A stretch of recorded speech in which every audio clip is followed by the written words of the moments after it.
Bonjour et bienvenue à ce dernier vidéo sur la réduction algébrique. Dans cette vidéo, on va voir les étapes à suivre pour réduire une expression qui est plus complexe. Je vais aussi vous donner des trucs pour éviter les erreurs. Comment on fait pour réduire une expression? Il y a des étapes à suivre, il y en a deux. La première étape, c'est de réduire les termes selon la démarche expliquée dans les vidéos 02 et 03 de la série Réduction algébrique, comme on a vu précédemment. Puis, une fois que les termes sont réduits, là, on peut les regrouper. On regroupe les termes semblables selon ce qui est expliqué dans la dernière vidéo. C'est comme avec les chaînes d'opération. Dans les chaînes d'opération, Penmans nous demande de commencer avec les divisions, les multiplications, avant de faire les additions-soustractions. Mais c'est la même chose ici. Penmans, les divisions-multiplications, ça relie les termes. Donc, on demande de réduire les termes. Puis une fois que les termes sont réduits, là, on peut les regrouper en les additionnant ou les soustrayant. Voici un premier exemple. Donc, ce que j'ai dit tantôt, c'est qu'il fallait réduire les termes. Donc, je vais commencer par encercler les termes de cette expression-là. J'ai le premier terme juste ici. Le prochain terme, on va inclure le plus, ça facilite les choses, jusqu'au 4. Et le plus 12x qui est juste ici. Donc, on va réduire chacun de ces termes-là. Le premier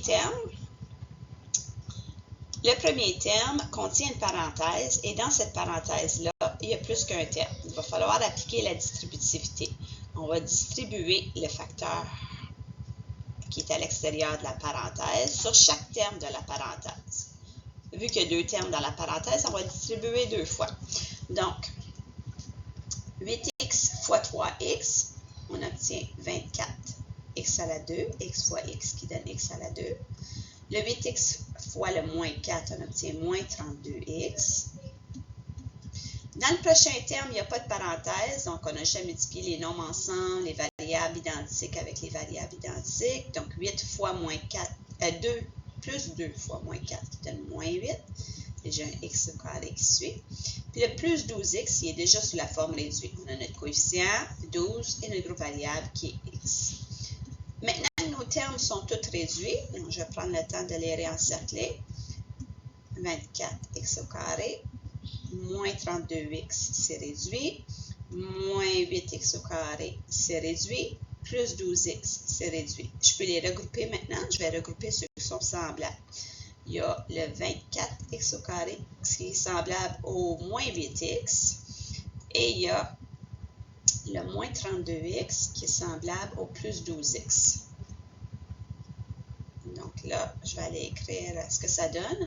Les termes avec le x au carré, on a 24x au carré moins 8x, ça donne 16x au carré. On n'oublie pas que quand on additionne ou on soustrait, les groupes variables ne changent pas. Puis le moins 32x plus 12 qui donne moins 30x. Voilà, on a réduit complètement l'expression de départ. Voici un deuxième exemple. Comme dans Penmans qui nous demande de commencer avec les parenthèses, quand il y a des parenthèses dans notre expression, c'est toujours préférable de commencer par réduire les parenthèses intérieures. Donc là, c'est ce que je vais faire ici. Je remarque que cette parenthèse-là n'est pas réduite complètement, puis on va aller voir, celle-là aussi n'est pas réduite. Donc, on va commencer par les réduire. Donc, je fais les mêmes étapes dans ma parenthèse. Je réduis les termes en premier. Le premier terme, c'est 2x. Le prochain terme, c'est le moins 3 fois 4x. Donc, je vais les réduire. J'obtiens moins 2. Je ne touche pas à l'extérieur de la parenthèse. Le 2x est déjà réduit. Par contre, le prochain terme pourrait être réduit à moins 12x. Mon fois 3 ne change pas. Et là, j'ai une autre parenthèse. Puis on va aller vérifier dans la parenthèse que tout est bien réduit. Le premier terme de cette parenthèse-là est moins 4x, déjà réduit, moins 1, déjà réduit, plus 2, déjà réduit. Les termes sont tous réduits. On regarde voir s'il y a des termes semblables. Ces deux-là ici sont semblables, on les regroupe. Donc, j'obtiens moins 4x, qui n'est pas semblable aux autres, puis moins 1 plus 2 qui donne plus 1. Là, ma parenthèse, en tout cas la deuxième, est complètement réduite. Et si je regarde la première, bien, il y a encore des choses à faire parce qu'on a des termes semblables. Donc, je vais aller les regrouper. Ça fait moins 2, parenthèse 2x moins 12x, ça donne moins 10x, fois 3, moins 4. Le restant, j'y touche pas. Et maintenant que les deux parenthèses ont été réduites au maximum, là, je vais réduire l'expression complète. Je commence par toujours encercler mes termes. Ça, c'est mon premier terme, termine au 3. Et le restant de l'expression constitue le deuxième terme. Le premier terme, si vous remarquez, contient une parenthèse, mais celle-ci ne contient seulement un seul terme, donc on n'a pas à distribuer. On multiplie les noms ensemble, moins 2 fois moins 10, qui donne 20, 20 fois 3, qui donne 60. La seule variable que j'ai, c'est x. Dans le prochain terme, on a distribué le moins 4, qui donne plus 16x, moins 4 fois plus 1, qui donne moins 4.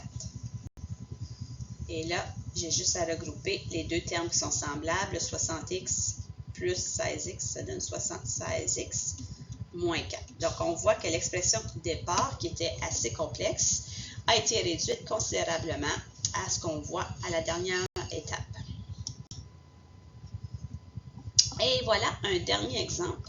Lorsqu'on a des expressions fractionnaires, ce que je vous suggère, s'il y a plus qu'un terme au numérateur, de toujours ajouter les parenthèses de sous-entendu. Ça va éviter les erreurs avec la distributivité.